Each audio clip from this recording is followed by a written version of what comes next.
Hay 10 nombres que el gobierno argentino intentó borrar de la historia. 10 gauchos que desafiaron el orden establecido con una brutalidad que haría temblar hasta al más valiente. Entre ellos, uno se destacó por una masacre tan atroz que las autoridades intentaron eliminar todo registro de su existencia. En una sola noche, 847 hombres fueron degollados sistemáticamente. No fue una batalla. No fue una guerra. Fue una ejecución masiva que manchó las pampas de sangre y cambió para siempre el rumbo de la historia gaucha. Estos hombres no eran simples bandidos. Eran símbolos vivientes de una resistencia feroz contra un sistema que intentaba domesticar las tierras salvajes del sur. Montaban caballos con la destreza de quienes nacieron sobre el lomo de estos animales. Sus facones brillaban bajo el sol de la pampa como extensiones de sus propios brazos. Conocían cada recoveco del territorio, cada laguna, cada monte donde podían desaparecer como fantasmas cuando las tropas gubernamentales los perseguían. Pero lo que los hacía verdaderamente temibles no era su habilidad con las armas o su conocimiento del terreno, sino su absoluta falta de temor ante la muerte. La historia oficial los pintó como criminales, asesinos sin escrúpulos que sembraban el terror entre las poblaciones rurales. Pero la verdad es mucho más compleja y oscura. Estos gauchos fueron producto de una época violenta, donde la justicia era un concepto abstracto y la supervivencia se pagaba con sangre. Muchos de ellos comenzaron como hombres comunes, trabajadores rurales que fueron empujados hacia la marginalidad por un sistema que no tenía lugar para ellos. Otros nacieron ya en el camino del crimen, heredando la rebeldía de padres que también habían desafiado al poder. La masacre de los 847 no fue un acto de guerra convencional. Fue el resultado de años de tensión acumulada, de persecuciones implacables y de una sed de venganza que consumió a estos hombres hasta convertirlos en algo que superaba lo humano. Las crónicas de la época, aquellas que sobrevivieron a la censura oficial, hablan de una noche interminable donde el sonido de los facones cortando gargantas se mezcló con los gritos de agonía. Los cuerpos fueron dejados en las pampas como advertencia, pero el gobierno rápidamente ordenó su desaparición y la quema de todos los documentos relacionados. Hoy, más de un siglo después, estos nombres resurgen de las sombras donde fueron confinados. Sus historias son testimonios brutales de una Argentina que prefiere olvidar, de un tiempo donde la ley del más fuerte reinaba en las extensas llanuras del sur. Prepárate para conocer a los 10 gauchos más temidos que jamás cabalgaron por estas tierras, hombres cuyas acciones fueron tan extremas que el propio gobierno intentó borrarlos de la memoria colectiva. Bienvenidos a un viaje por el lado más oscuro de la historia gaucha argentina. Lo que están por escuchar no aparece en los libros de texto oficiales. Estas son las historias que el gobierno intentó enterrar, nombres que fueron borrados de registros y archivos durante décadas. Pero la verdad siempre encuentra una manera de salir a la luz, especialmente cuando está escrita con la sangre de 847 hombres degollados en una sola masacre. Si quieren conocer la historia real, no la versión romantizada de los gauchos cantores y guitarreros, entonces están en el lugar correcto. Antes de continuar, les pido que se suscriban a este canal. Cada semana investigamos historias que permanecieron ocultas durante generaciones, casos que desafían la narrativa oficial y revelan verdades incómodas sobre nuestro pasado. Presionen ese botón de suscripción y activen la campanita para no perderse ninguno de nuestros próximos vídeos. También dejen su like si este contenido les parece valioso, porque así YouTube lo recomienda a más personas interesadas en conocer la historia real de América Latina. Y aquí va una pregunta para ustedes: ¿desde qué ciudad o país nos están viendo? Escriban en los comentarios su ubicación. Me encanta saber que esta comunidad se extiende por todo el continente y más allá. Cada comentario ayuda al algoritmo a mostrar este contenido a más personas, así que no sean tímidos. Compartan de dónde son, y si conocen alguna historia similar de gauchos o bandoleros en su región, cuéntenos. Las historias de resistencia y violencia en las zonas rurales de América Latina son numerosas, y me gustaría explorar más de ellas en futuros videos. Estos 10 gauchos que vamos a conocer hoy no fueron héroes en el sentido tradicional. No lucharon por ideales nobles ni buscaron la justicia para los oprimidos. Fueron hombres que nacieron y vivieron en una época donde la violencia era moneda corriente, donde la vida humana valía menos que un caballo y donde la ley del más fuerte determinaba quién sobrevivía y quién terminaba con un facón atravesando su garganta. Pero precisamente por eso sus historias nos revelan tanto sobre la verdadera naturaleza de aquel tiempo. El gobierno argentino tenía razones poderosas para querer borrar sus nombres de la historia. No solo porque sus crímenes eran atroces, sino porque su mera existencia cuestionaba la narrativa oficial sobre la pacificación de las pampas y la civilización del interior. Estos hombres demostraron que el Estado no tenía el control total que pretendía tener, que grandes extensiones del territorio permanecían fuera de su alcance, gobernadas por leyes más antiguas y brutales. Conocer sus historias es entender un capítulo oscuro pero fundamental de la formación de Argentina como nación moderna. Juan Cuello fue conocido como el Carnicero de las Pampas, un apodo que ganó después de desollar vivos a 3 hacendados que se negaron a pagarle por un trabajo que había realizado. Nacido en 1847 en las cercanías de lo que hoy es la provincia de Buenos Aires, Cuello creció en una familia de gauchos pobres que trabajaban en estancias ajenas. Su padre murió en una pelea de facón cuando Juan tenía apenas 8 años, dejando a la familia en la miseria absoluta. Este evento marcó profundamente al niño, quien juró nunca ser víctima de la injusticia de los patrones. A los 16 años, Cuello ya había matado a su primer hombre en una pulpería. El muerto era un capataz que intentó abusar de su hermana menor. Juan lo esperó afuera del establecimiento y cuando el hombre salió tambaleándose por el alcohol, le abrió el vientre de un solo tajo. No intentó huir. Se quedó allí, mirando cómo el capataz se sujetaba las tripas mientras agonizaba en el polvo. Esa noche nació la leyenda de Juan Cuello, porque su frialdad ante la muerte impresionó incluso a los gauchos más curtidos del lugar. Durante los siguientes años, Cuello trabajó como domador y tropero, pero su temperamento violento le impedía mantener un empleo por mucho tiempo. Cualquier conflicto, por mínimo que fuera, terminaba con alguien sangrando en el suelo. Los patrones aprendieron a tenerle miedo, pero también a respetarlo, porque cuando Juan Cuello daba su palabra, la cumplía aunque le costara la vida. Era un hombre de códigos antiguos, de esos que consideraban que la traición era el peor de los crímenes y que debía pagarse con sangre. El incidente que lo convirtió en un fugitivo buscado por las autoridades ocurrió en 1869. 3 hacendados le debían el pago de 6 meses de trabajo duro. Cuello había domado más de 100 caballos salvajes para ellos, un trabajo que le había roto 3 costillas y dejado cicatrices por todo el cuerpo. Cuando fue a cobrar, los hacendados se rieron de él y lo echaron de sus tierras con amenazas. Juan no dijo nada. Simplemente se fue. Pero esa noche regresó con otros 5 gauchos que le debían favores. Lo que sucedió en aquellas 3 estancias esa noche se convirtió en leyenda negra. Cuello y sus hombres ataron a los 3 hacendados y los desollaron vivos, comenzando por los pies y trabajando lentamente hacia arriba. Los gritos se escucharon a kilómetros de distancia. Las familias de los hacendados fueron obligadas a presenciar el horror, pero no fueron tocadas. Cuello dejó claro que aquello era justicia, no crueldad gratuita. Esto es lo que pasa cuando no se honra la palabra, dijo antes de marcharse, dejando los cuerpos destrozados colgando de los aleros de las casas principales. Las autoridades pusieron una recompensa enorme por su cabeza. Tropas enteras fueron enviadas a las Pampas para capturarlo, pero Cuello conocía el terreno mejor que nadie. Durante meses estuvo un paso adelante de sus perseguidores, atacando pequeñas patrullas y dejando mensajes escritos con sangre en los cuerpos de los soldados. Se había convertido en una amenaza para el orden establecido, un símbolo de que los gauchos podían desafiar al poder y salir impunes. Su banda creció hasta incluir más de 30 hombres, todos ellos gauchos marginados que encontraron en Cuello un líder dispuesto a enfrentarse al sistema. Asaltaban convoys, robaban ganado y atacaban estancias cuyos dueños eran conocidos por maltratar a sus trabajadores. Pero Cuello nunca olvidó su código. Nunca robaba a los pobres, nunca tocaba a las mujeres y nunca mataba sin razón. Esta extraña moral le ganó el respeto de muchos paisanos que lo veían como una especie de justiciero brutal. El gobierno argentino intentó negociar con él en varias ocasiones, ofreciéndole perdón y tierras si se entregaba. Cuello rechazó cada oferta con desprecio. No acepto limosnas de quienes permiten que los patrones nos traten como animales, respondió en una carta que envió al gobernador. Esta actitud lo convirtió en un problema político además de militar. Su existencia demostraba que el Estado no podía controlar sus propios territorios, lo cual era vergonzoso para un gobierno que pretendía modernizar el país. La captura de Juan Cuello llegó en 1874, pero no por las armas del gobierno.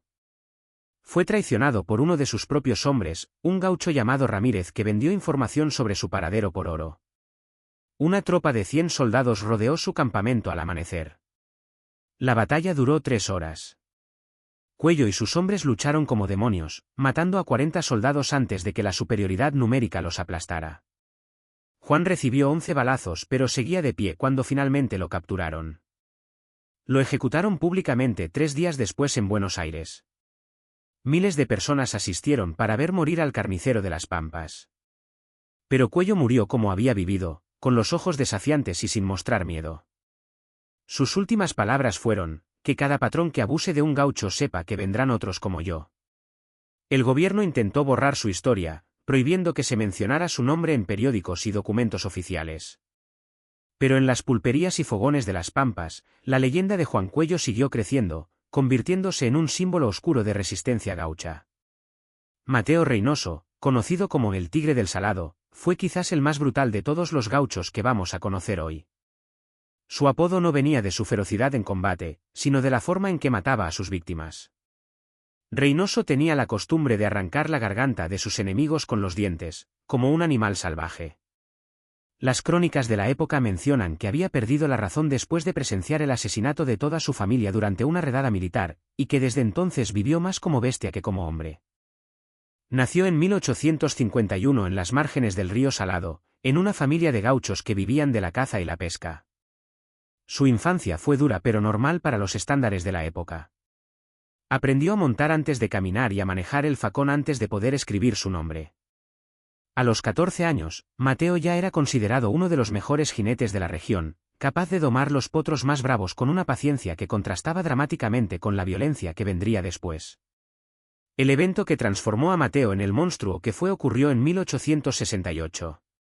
Una patrulla militar llegó a su rancho buscando a unos desertores que supuestamente se escondían en la zona. La familia de Reynoso insistió en que no sabían nada, pero el oficial a cargo no les creyó. Lo que siguió fue una masacre sin sentido. Mataron a su padre, violaron y asesinaron a su madre y hermanas, y prendieron fuego al rancho con su hermano menor adentro. Mateo sobrevivió porque estaba trabajando en los corrales, pero llegó justo a tiempo para ver las últimas llamas consumiendo su hogar. Algo se rompió irreparablemente en su mente ese día. Los vecinos que lo encontraron días después dijeron que estaba cubierto de sangre seca, agazapado sobre los cuerpos carbonizados de su familia, emitiendo sonidos que no parecían humanos. Cuando intentaron acercarse, Mateo los atacó como un animal rabioso. Tuvieron que dejarlo allí, esperando que la sed o el hambre lo domaran. Pero Mateo no murió. De alguna forma, su odio y su sed de venganza lo mantuvieron vivo. Comenzó su campaña de terror rastreando a los soldados que habían destruido su vida. Encontró al primero en una pulpería 3 semanas después. Lo siguió hasta que el hombre se alejó para orinar detrás del edificio. Allí, Mateo saltó sobre él y le arrancó la garganta con los dientes. Los que encontraron el cuerpo dijeron que parecía atacado por un puma. El segundo soldado murió de forma similar, y el tercero.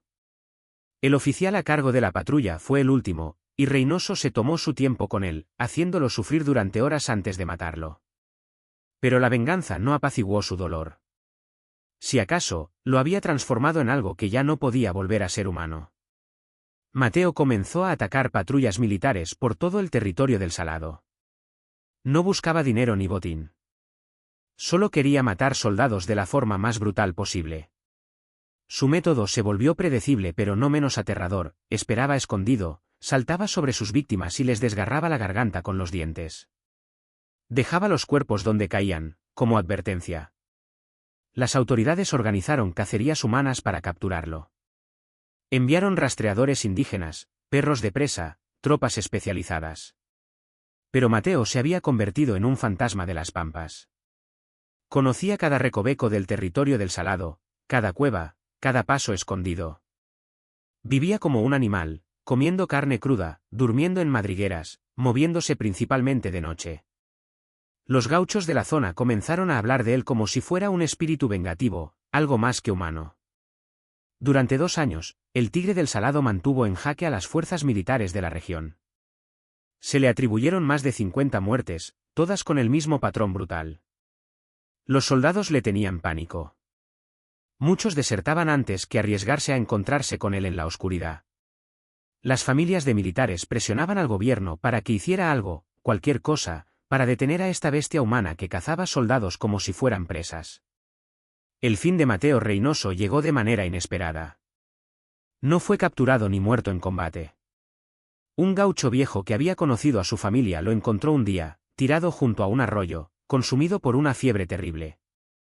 El hombre se acercó con cautela, esperando ser atacado, pero Mateo apenas podía moverse.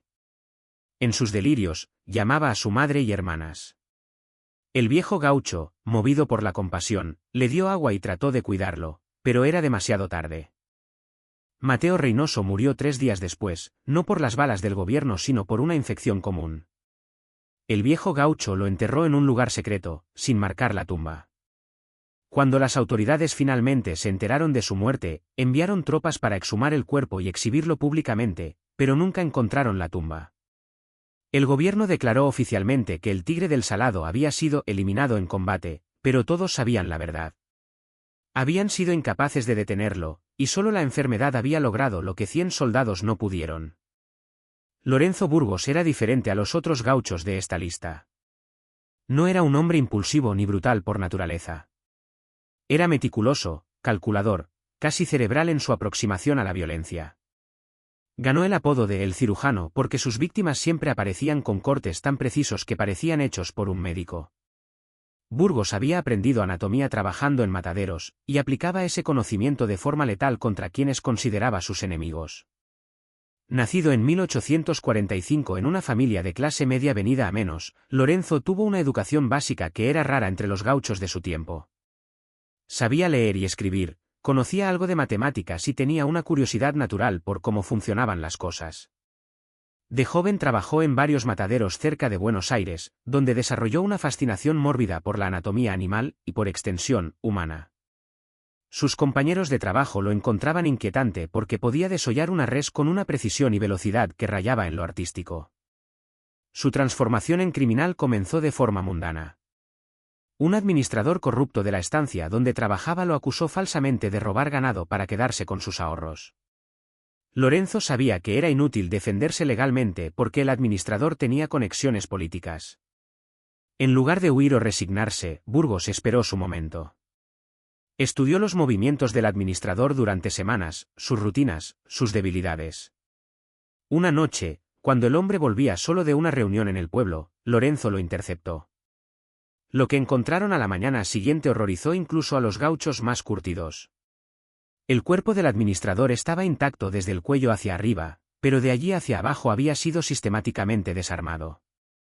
Cada órgano había sido extraído y colocado en orden junto al cadáver, como en una lección de anatomía. La precisión de los cortes sugería conocimiento médico. No había señales de tortura por sadismo, sino una disección casi científica. Lorenzo había dejado una nota: aquí están las vísceras de un ladrón. Que cada corrupto sepa que lo mismo le espera. Las autoridades quedaron desconcertadas. Este no era el trabajo de un gaucho común. Era algo nuevo, algo más perturbador. Ofrecieron una recompensa generosa, pero Lorenzo ya había desaparecido en las pampas. Durante los siguientes meses, más cuerpos aparecieron con el mismo patrón. Todos eran administradores, capataces o funcionarios conocidos por su corrupción. Cada muerte era un mensaje, cada cuerpo una lección de anatomía convertida en acto de justicia retorcida. Burgos formó un grupo pequeño pero letal de seguidores. A diferencia de otras bandas de gauchos, la suya operaba con precisión militar. Planificaban cada ataque durante semanas, estudiaban a sus objetivos, esperaban el momento perfecto. No había improvisación ni caos. Cada operación era ejecutada con la frialdad de un procedimiento quirúrgico. Los miembros de su banda lo adoraban porque Lorenzo los trataba con respeto y compartía el botín equitativamente. Era un líder nato, aunque uno profundamente perturbado. El gobierno lo consideraba más peligroso que los otros gauchos porque Lorenzo representaba algo nuevo, un criminal educado, capaz de pensar estratégicamente y de inspirar lealtad en sus hombres no solo por miedo sino por respeto. Sus cartas a los periódicos, escritas con caligrafía impecable, argumentaban que él no era un criminal sino un justiciero que castigaba a aquellos que el sistema protegía. Esta narrativa resonaba con muchos gauchos pobres que veían en Lorenzo a alguien que los defendía de los abusos de los poderosos. Su captura fue resultado de una traición cuidadosamente orquestada. Las autoridades infiltraron un agente que pasó meses ganándose la confianza de la banda. Cuando finalmente Lorenzo bajó la guardia, el traidor envenenó su comida con una dosis que lo dejó inconsciente pero no lo mató. Despertó encadenado en una celda en Buenos Aires, rodeado de soldados. Su juicio fue rápido y condenatorio. El gobierno no quería darle una plataforma pública, pero Lorenzo de todas formas pronunció un discurso que los periódicos reprodujeron ampliamente. He hecho con UNFA con lo que este país necesitaba hacer con sus leyes, limpiar la podredumbre desde adentro, dijo antes de ser sentenciado a muerte. Cada cuerpo que dejé fue una lección de anatomía moral para una sociedad enferma. Si me ejecutan, que sea con la misma precisión con la que yo trabajé. Muero sabiendo que mis actos han inspirado a otros a cuestionar la justicia de los poderosos. El gobierno, temeroso de convertirlo en mártir, ejecutó la sentencia en privado y enterró su cuerpo en una tumba sin marcar. Pero la leyenda del cirujano no murió con él. Durante décadas, cada vez que aparecía un corrupto muerto con cortes precisos, los gauchos susurraban que Lorenzo Burgos había regresado de la tumba para continuar su trabajo. El gobierno intentó suprimir estas historias, prohibiendo mencionar su nombre en publicaciones oficiales. Sin embargo, en las zonas rurales, Lorenzo Burgos se convirtió en una figura casi mítica, un gaucho educado que usó su inteligencia y habilidades para desafiar al sistema de una forma que otros solo podían soñar. Rafael Montero, conocido como el Sombra, fue el gaucho más escurridizo que jamás cabalgó por las pampas argentinas. Su apodo venía de su habilidad casi sobrenatural para aparecer y desaparecer sin dejar rastro. Durante 10 años mantuvo en jaque a las autoridades, realizando asaltos audaces en pleno día y esfumándose antes de que las tropas pudieran responder. Se decía que conocía túneles y pasajes secretos que cruzaban toda la provincia de Buenos Aires, aunque nunca se confirmó si esto era cierto o simplemente parte de su leyenda. Rafael nació en 1850 en una familia de arrieros que transportaban mercancías entre ciudades. Desde niño viajó constantemente, conociendo cada camino, cada atajo, cada rincón olvidado del territorio. Su padre le enseñó a leer el terreno como otros leían libros, a memorizar puntos de referencia y a moverse de noche guiándose solo por las estrellas. Esta educación informal resultó invaluable cuando Rafael decidió volverse contra el sistema que había empobrecido a su familia después de años de impuestos abusivos. Su primera acción como bandido fue robar un convoy militar que transportaba el pago mensual para las tropas. Lo hizo con solo 3 compañeros, esperando en un paso estrecho y desapareciendo con el dinero antes de que los soldados supieran qué había pasado. Pero lo impresionante no fue el robo en sí, sino cómo distribuyó el dinero. Rafael visitó cada rancho pobre en un radio de 50 kilómetros, dejando monedas en secreto durante la noche. Los pobres amanecieron encontrando dinero bajo sus puertas, y comenzaron a hablar del ángel de la sombra que los ayudaba. Esta táctica de robar a los ricos y ayudar a los pobres lo convirtió rápidamente en una leyenda popular. A diferencia de otros bandidos, Rafael nunca usaba violencia innecesaria. Sus asaltos eran limpios, profesionales, casi elegantes en su ejecución. Estudiaba sus objetivos durante semanas, identificaba sus puntos débiles y atacaba con precisión quirúrgica. Los soldados y administradores aprendieron a temer su nombre, pero los gauchos pobres lo adoraban como a un héroe. El gobierno aumentó constantemente la recompensa por su captura. Eventualmente llegó a ser la más alta jamás ofrecida por un bandido en Argentina. Tropas enteras fueron asignadas exclusivamente a perseguir a El Sombra, pero era como intentar atrapar el viento. Rafael tenía una red de informantes entre la población rural que le avisaban de cada movimiento militar. Podía estar en un lugar por la mañana y a 100 kilómetros de distancia por la tarde, siempre un paso adelante de sus perseguidores. Su banda creció hasta incluir casi 100 hombres en su apogeo. Pero Rafael era cuidadoso en extremo sobre quien aceptaba. Cada nuevo miembro tenía que ser recomendado por alguien de confianza y pasar por un periodo de prueba. Esta selectividad evitó las traiciones que habían acabado con otros bandidos famosos. Los miembros de su banda lo seguían no solo por el dinero, sino porque Rafael los trataba con dignidad y compartía los riesgos con ellos. El asalto más audaz del Sombra ocurrió en 1876, cuando robó el tesoro de una iglesia en pleno día mientras se celebraba una misa especial a la que asistían autoridades importantes. Rafael y 10 de sus hombres entraron disfrazados de feligreses, esperaron el momento preciso durante la consagración cuando todos tenían las cabezas inclinadas, y se llevaron el tesoro sin disparar un solo tiro. Para cuando alguien notó lo que había pasado, ellos ya estaban fuera de la ciudad. Días después, el tesoro apareció distribuido entre las familias más pobres de la región. Este acto de descaro enfureció al gobierno hasta el punto de convertirse en una cuestión de honor nacional. El presidente en persona ordenó que Rafael Montero fuera capturado sin importar el costo. Regimientos enteros fueron enviados a las Pampas. Se ofreció perdón a cualquier criminal que ayudara en su captura. Se torturó a sospechosos de ser informantes. Pero el Sombra continuaba burlándose de ellos, enviando cartas a los periódicos describiendo las incompetencias de las tropas y firmándolas con su apodo. La caída de Rafael no vino por falta de habilidad, sino por amor. Se había enamorado de una maestra de escuela en un pueblo pequeño. Intentó mantener la relación en secreto, pero un soldado celoso que también cortejaba a la mujer lo descubrió. El militar siguió a Rafael hasta uno de sus escondites y trajo una tropa. Cuando rodearon el lugar, Rafael podría haber escapado solo, pero se negó a abandonar a la mujer que amaba y que había sido llevada allí como rehén. Negoció una rendición a cambio de que liberaran a la maestra sin cargos. El gobierno aceptó, ansioso por capturar finalmente al escurridizo bandido. Rafael Montero fue ejecutado públicamente en 1878, ante una multitud de miles. Pero incluso en su muerte mostró la dignidad que había caracterizado su vida. Sus últimas palabras fueron: «He vivido libre y muero libre».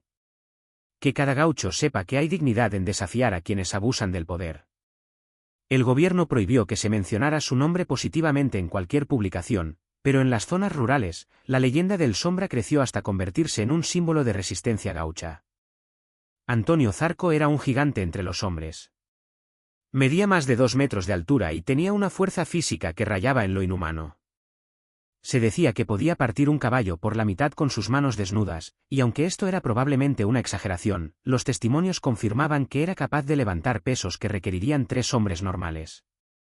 Su apodo, el Coloso, era tanto una descripción física como un reconocimiento de su presencia imponente que aterrorizaba a sus enemigos antes de que comenzara cualquier pelea. Nació en 1842 en las montañas de Córdoba, hijo de un herrero y una curandera indígena. Su tamaño descomunal se manifestó desde la infancia. A los 12 años ya era más alto que su padre y tenía que agacharse para entrar a su propia casa. Los otros niños le tenían miedo, pero Antonio era sorprendentemente gentil para alguien de su fuerza. Su madre le había inculcado respeto por la vida y él llevaba esa enseñanza en su corazón, aunque los eventos futuros lo transformarían en algo muy diferente. Su vida cambió dramáticamente en 1863 cuando unos gauchos matreros atacaron su pueblo. Violaron y asesinaron a su madre frente a sus ojos, mientras él estaba atado e indefenso. Su padre intentó defenderla y fue asesinado también. Algo se quebró en Antonio ese día. Cuando los bandidos finalmente se fueron, él rompió sus ataduras con fuerza bruta, algo que ningún hombre normal podría haber hecho. Persiguió a los asesinos durante 3 días sin descanso. Cuando los alcanzó, estaban acampando junto a un río, confiados en que nadie los seguiría. Antonio entró al campamento como una tormenta de furia. Agarró al primer hombre por las piernas y lo usó como arma contra los otros. Los testigos que encontraron la escena después dijeron que parecía que un demonio había pasado por allí. Los cuerpos estaban destrozados de formas que sugerían fuerza sobrehumana. Antonio había arrancado brazos, aplastado cráneos con sus manos, partido espaldas sobre sus rodillas. Ninguno de los asesinos sobrevivió. Esa masacre marcó el inicio de su carrera como el gaucho más temido físicamente de toda Argentina. Antonio Zarco se convirtió en una leyenda viviente de violencia brutal pero selectiva. Solo atacaba a quienes consideraba verdaderos criminales, bandidos, violadores, asesinos. Se convirtió en una especie de justiciero sombrío que recorría las pampas eliminando a los peores elementos de la sociedad gaucha. Los pueblerinos lo temían pero también lo respetaban, porque su presencia significaba que los verdaderos criminales pensarían 2 veces antes de actuar.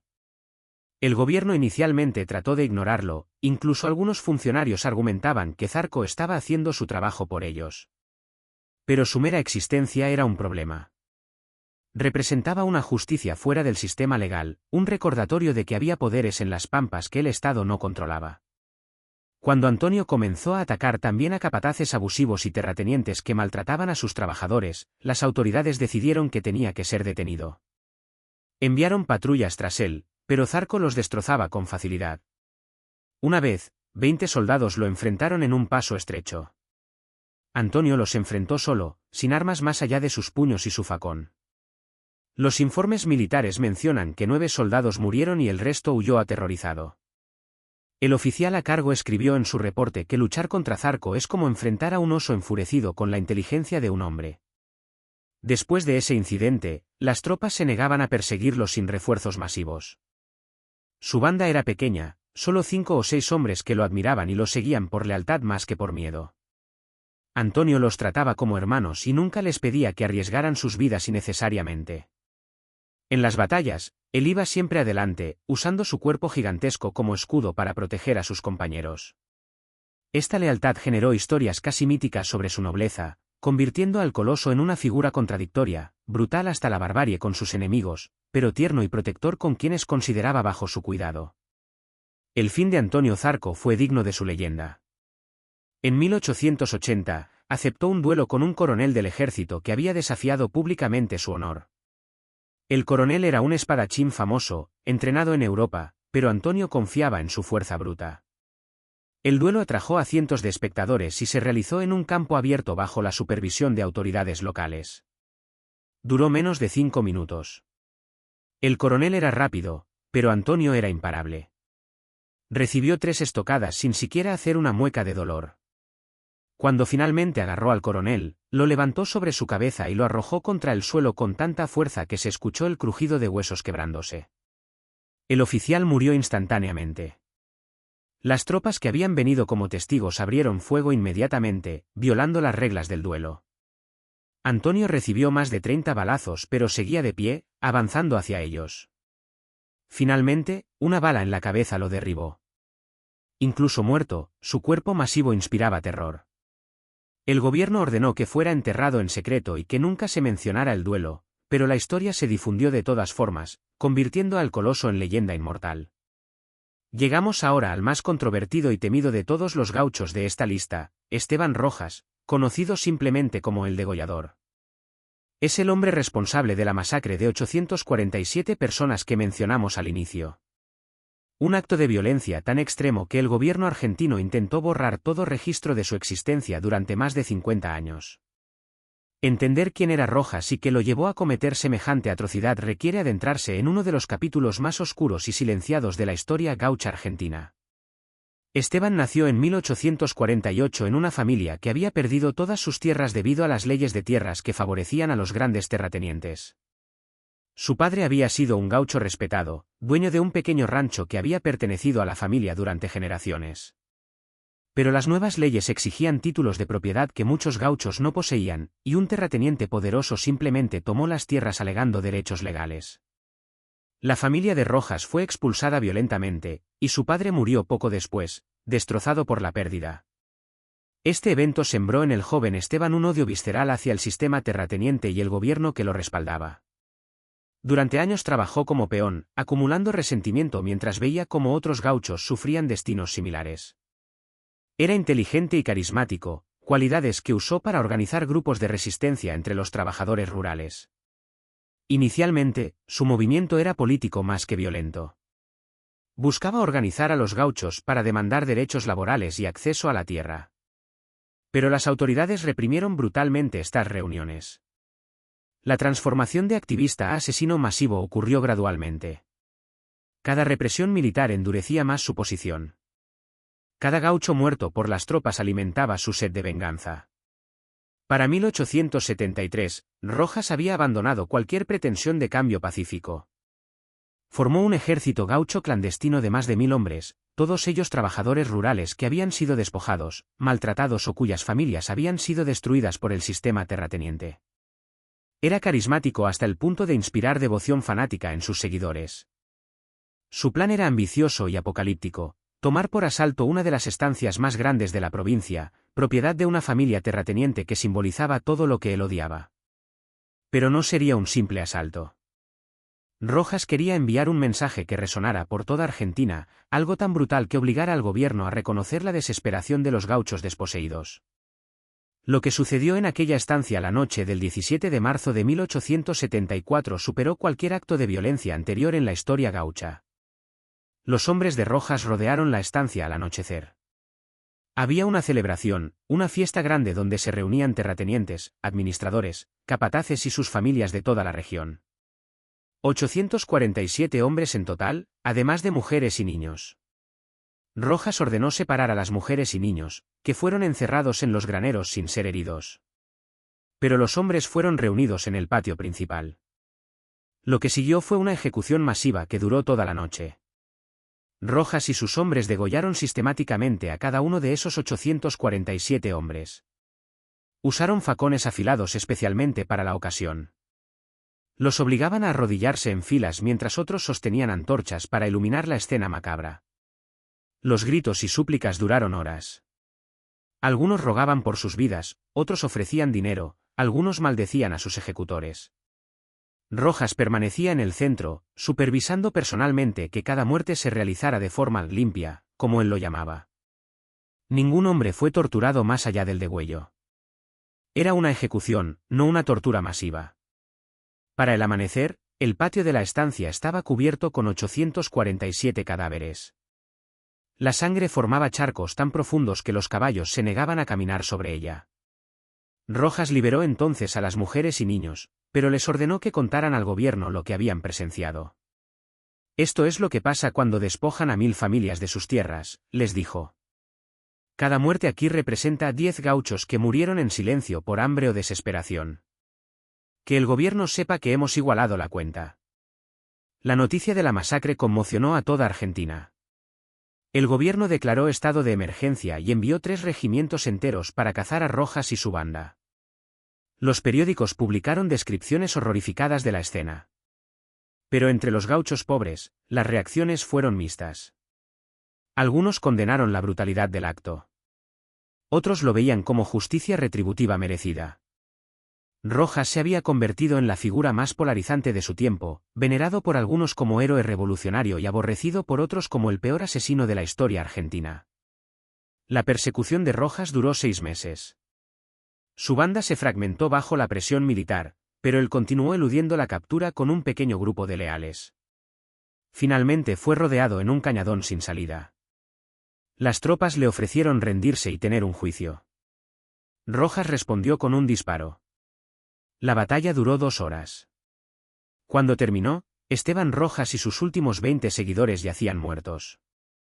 El gobierno ordenó que los cuerpos fueran quemados y las cenizas dispersadas, intentando borrar físicamente su existencia. Pero borrar la memoria de la masacre resultó más difícil. Durante décadas, el gobierno prohibió mencionar a Rojas o el incidente en cualquier publicación oficial. Los documentos relacionados fueron destruidos o clasificados. Familias enteras que habían estado en esa estancia fueron presionadas para no hablar. Sin embargo, la historia se transmitió oralmente entre los gauchos, convirtiéndose en una leyenda oscura sobre lo que sucede cuando se empuja a los desesperados más allá de su límite. Esteban Rojas, el degollador, permanece como el símbolo más extremo y controvertido de la violencia gaucha contra el sistema terrateniente argentino. Estos 10 nombres representan un capítulo que Argentina prefirió olvidar. No fueron héroes en el sentido tradicional, pero tampoco fueron simples criminales. Fueron producto de una época brutal donde la supervivencia requería violencia, donde el Estado fallaba en proteger a los más vulnerables y donde la justicia era un concepto abstracto para quienes vivían en las pampas. Cada uno de estos hombres tomó el facón y decidió escribir su propia versión de justicia con sangre. El gobierno argentino tenía razones para intentar borrar sus nombres de la historia. Su existencia cuestionaba la narrativa oficial de progreso y civilización que se intentaba construir durante el siglo XIX. ¿Cómo podía un país pretender estar avanzando hacia la modernidad cuando grandes territorios permanecían bajo el control de facto de bandidos y cuando masacres como la de los 847 ocurrían sin que el Estado pudiera prevenirlas? Era más conveniente negar que estos hombres existieron. Pero la verdad siempre encuentra formas de sobrevivir. En las pulperías, alrededor de fogones, en canciones que pasaban de generación en generación, las historias de estos gauchos se mantuvieron vivas. Se transformaron en leyendas, en advertencias, en símbolos de resistencia contra la injusticia. Algunos los recordaban como monstruos. Otros como víctimas de un sistema que los empujó hacia la violencia. La realidad, como siempre, es más compleja que cualquier narrativa simple.